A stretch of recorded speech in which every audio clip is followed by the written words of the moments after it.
Data is very important in any type of business because it helps you to make informed decision. But collecting data in fish farming can be a daunting task, especially if you don't know the type of data to collect. So today I'm going to highlight some of the major data you need to collect in your fish farming. So stay tuned. I'll be right back. This is your girl, Miza, your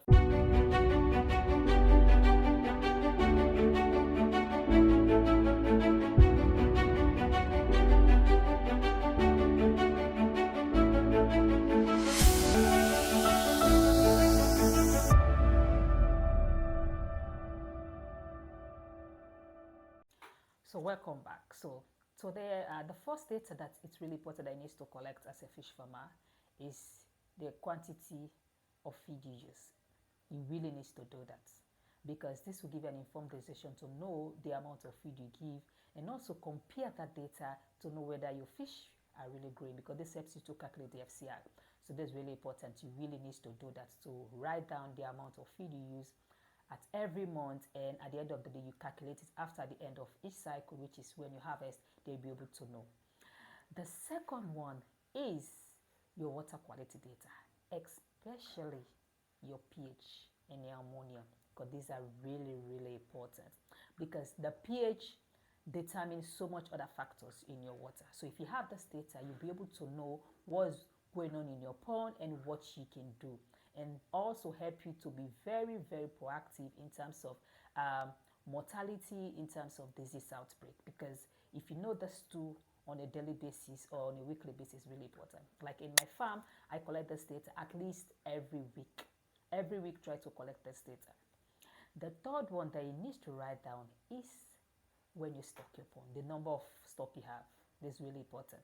Although it can be accurate, especially when it comes to Nile tilapia, which I do on my farm, because the moment you stock them in your pond, they start natural recruitment. So it's really cannot be very not accurate. But even as that, I still do it down because I'll be able to tell really the fishes that I put in my pond, because they'll obviously grow bigger because I stock them and I feed them a lot, and I also have to do that.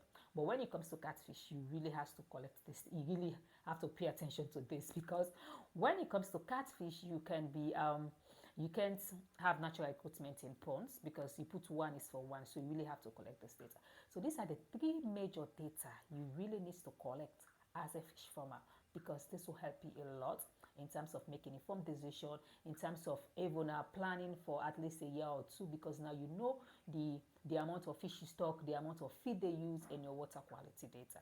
I hope I was able to teach you something. I hope you learned something. I still remain your girl, Miza, your family dear. Please don't forget to like, comment, and subscribe.